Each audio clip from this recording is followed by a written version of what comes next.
24 घंटा ही हमारी बात होती रहती थी। सोते थे तो वीडियो कॉल पे धर के सामने सोते थे, और एक दूसरे की ये हर चीज़ की मुझे शेयर करती थी, मैं इसे हर चीज़ की शेयर करता था बातें, जो भी है।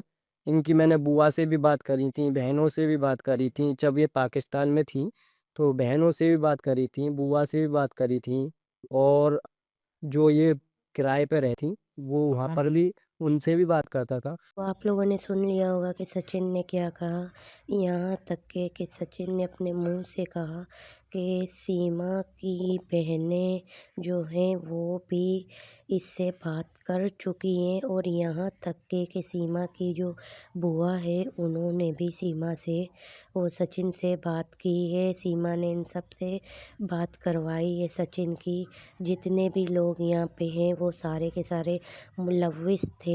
सीमा जो है अपने घर वालों की रज़ामंदी से ही इंडिया गई है।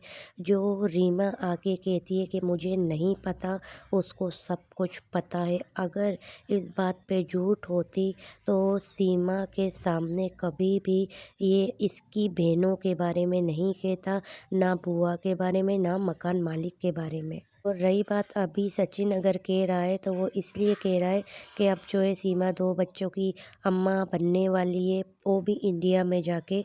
ऑलरेडी 4 बच्चे तो हैं, तो अब इसने यही कहा होगा इसकी बहनों ने कि अब बोल सकते हो क्योंकि इतने साल हो गए, कुछ नहीं हुआ, ये डिपोर्ट नहीं हो सकती, तो फिर तुम एक काम करो सच्चाई बता दो। इनकी रज़ामंदी से ही ये बता रहा है। अगर ये झूठ होता, इसने अगर रीमा और सुमेरा और इसकी बुआ के बारे में, मकान मालिक के बारे में झूठ बोला होता तो सीमा लाज़मी कहती कि झूठ मत बोलो और ये क्लिप ये कटवा सकती थी, लेकिन इसने यही बोला होगा कि जो सच है वो तुम बोल दो, क्योंकि ऑलरेडी इसकी बहनें जो है वो मुलव्विस थी।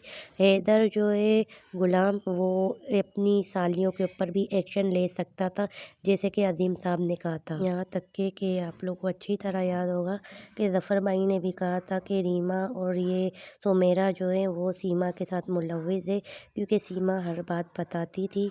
और यहाँ तक कि आगे बहुत सारी ऐसी बातें हैं जो इसने कही हैं। यहाँ ये भी कही है कि जब सीमा का वालिद इंतकाल हो चुका था उस वक़्त सीमा से ये राब्ते में था, और उस वक़्त जबकि ज़फ़र भाई के साथ सीमा थी। तो 1-2 बार हमारी फ़ोन पे भी लड़ाई हो गई थी।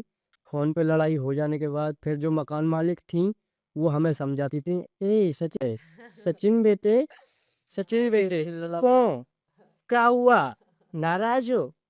मैं भी उन्हें माताजी कहता था। देखिए, मैं भी प्यार से बोलता, अदब से बोलता था कि माताजी ऐसा कुछ भी नहीं है। तो वो जाकर हमारी बात यानी कि करवाते थे, आप वो बस सचिन को बेटा ही मानती थी, वो बहुत अच्छी औरत थी। कहती थी जब सचिन पाकिस्तान आएगा ना, हम 3 बहन 1 भाई, मैं दूसरे नंबर पे थी। मैं 5वीं तक पढ़ पाई, वो भी वहाँ की एक सरकार बेनज़ीर भुट्टो थी, उन्होंने घर बैठी लड़कियों को पढ़ाने के लिए टीचर्स भेजी, उनके थ्रू मैं पढ़ पाई। मेरी 2014, मैं तब बहुत छोटी थी, 16 से 17 साल की थी। उसके बाद भी वहाँ की जीवन नॉर्मल है, एक घर में खाना बनाओ, रोटी खाओ और कपड़े धो काम करो बस, और कुछ स्पेशल नहीं था। हाँ, मुझे अच्छा लगता था वीडियो, यहाँ जैसे टच फ़ोन थे हमारे पास, आदमियों के पास थे, औरतें तो नॉर्मल नहीं रखती थी वहाँ पे। तो फिर मन था काश मैं वीडियो बनाऊँ, काश मैं फ़ोटो खींचूँ, बट अलाउ नहीं होता था वहाँ पे। इसे कहते हैं खुली झूठ, साफ-साफ झूठ। यहाँ तक कि मीडिया वाले भी मिले हुए, और जो इससे इंटरव्यू लेने के लिए आते वो भी मिले हुए। अगर ये कहती है कि मोबाइल अलाउड नहीं था, तो इसने हैदर के साथ भी मोबाइल के ज़रिए राब्ता किया, यहाँ तक कि सचिन के साथ भी मोबाइल के ज़रिए राब्ता किया। अगर मोबाइल अलाउड नहीं होता तो ये किस तरह मोबाइल में राब्ता कर सकती? सब जानते हैं और यही खूबसूरती है यहाँ की। यहाँ का पति नहीं दोस्त बन के रहता है, और यहाँ पे यहाँ का जो कानून है वो बहुत खूबसूरत है। यहाँ की औरत भी आदमी बराबर है। नहीं छोड़ा, मुझे छोड़ा गया था। वहाँ पे नॉर्मल ही है, एक बीवी छोड़ के दूसरी करना, दूसरी छोड़ के तीसरी करना, वहाँ पे ये सब नॉर्मल है। वहाँ पे इसको बुरा नहीं माना जाता, ना ही क्राइम माना जाता है। तो इसी कहानी में ही और औरतों के पीछे के चक्करों में मुझे छोड़ा गया। हाँ, ये बात सही है। इस टाइप के कुछ आदमी होते हैं, हर मुल्क में होते हैं जो दूसरी शादी करते, क्या हिंदू, क्या मुस्लिम, क्रिश्चियन, कोई भी हो, दूसरी शादियाँ करते। तेरे जैसी औरत अगर किसी की ज़िंदगी में आ जाए, उसका तो घर बर्बाद होना ही है। जो सिर्फ़ उसकी बीवी के बारे में उल्टी-सीधी बातें करे, जैसे कि तूने उसका घर बर्बाद किया, इसकी पहली बीवी का। और है ना, देख ना, उसकी वजह से उसकी बददुआ औरत की तुझे लगी, तेरा हाल क्या हो गया। अपने ही बच्चे लेके इतनी दूर चली गई है कि तेरे बच्चों को ही अब लोग मार रहे हैं, बेटियों का क्या बुरा हाल हो रहा है, उसकी बददुआ से हो रहा है और कोई वजह नहीं है। तू दूसरी औरत बनी थी, वो तेरी सौतन्नी बनी थी, तुझे सब पता था कि वो शादीशुदा है, फिर भी तूने उसका घर बर्बाद किया, तूने उसको तलाक दिलवाया। उसके बाद सचिन जी तब मैं घर पे हम ये 2020 की बात है 19 की। तो मुन्नी छोटी सी पैदा हुई थी नई नई, तो इनसे पबजी गेम में मेरा लड़का राज खेलता था, उसके साथ मैं भी खेलने लगी, तो फिर ये हमें मिल गए मीना जी।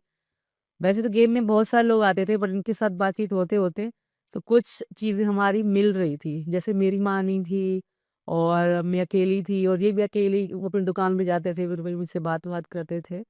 इनकी एक चीज़ मुझे बहुत पसंद आई, बच्चों के बारे में जानने के बाद भी मेरा एहसास करते थे। मैं उसी टाइम पे मेरे अब्बू की डेथ हो गई, तो ये मेरे लिए रोए, उनको दुःख हो रहा था क्योंकि हम फ्रेंड बन चुके थे, तो ये चीज़ इनकी मुझे बहुत अच्छी लगी थी। जी। इसका जो बाप था वो बर्दाश्त नहीं कर पाया, क्योंकि इसकी ये जो बेटी है वो सचिन के साथ भी लगी हुई थी, ज़फ़र के साथ भी लगी हुई थी।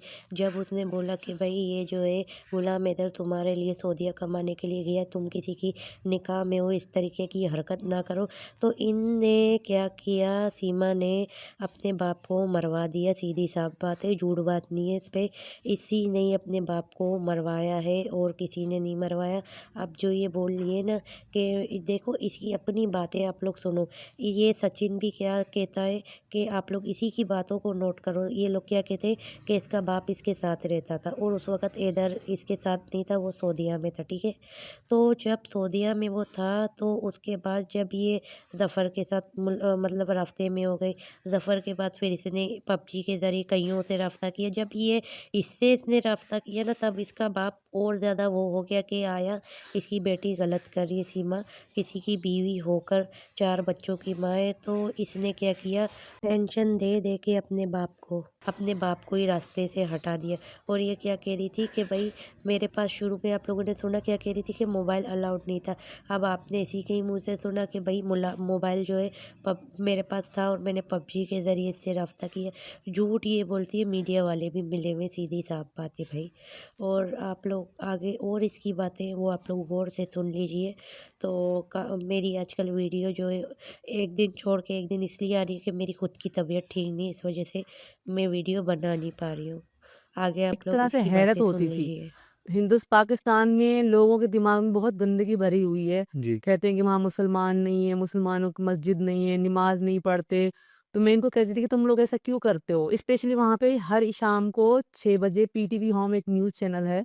वहाँ पे 6 बजे शाम को हिंदुस्तान में कश्मीर या मुसलमान के ज़ुल्म दिखाते हैं कि ये ज़ुल्म हो रहा है, ये ज़ुल्म हो रहा है, स्पेशली इंसान के माइंड में भरने के लिए। तो मैं भी वो देखती थी, तो मुझे बुरा लगता था कि यार ऐसे क्यों हो रहा है? फिर मैं इनसे पूछती थी कि यार तुम लोग ऐसे क्यों हो के इतना बेचारों पे इतना ज़ुल्म करते हैं? फिर मुझे दिखाता था कि ये मुसलमान है, ये मस्जिद है, ये अज़ान हो रही है, नमाज़ हो रही है। तो तब मुझे पता पड़ा यार यहाँ पे तो गलत बातें दिमाग में भरी गई हैं। हम एक-दूसरे मुझे अच्छा लगता था इनसे पूछना कि हिंदुस्तान में क्या है, क्या नहीं है? तो ये मुझे दिखाते थे, बताते थे, मुझे भी अच्छा लगता था तब।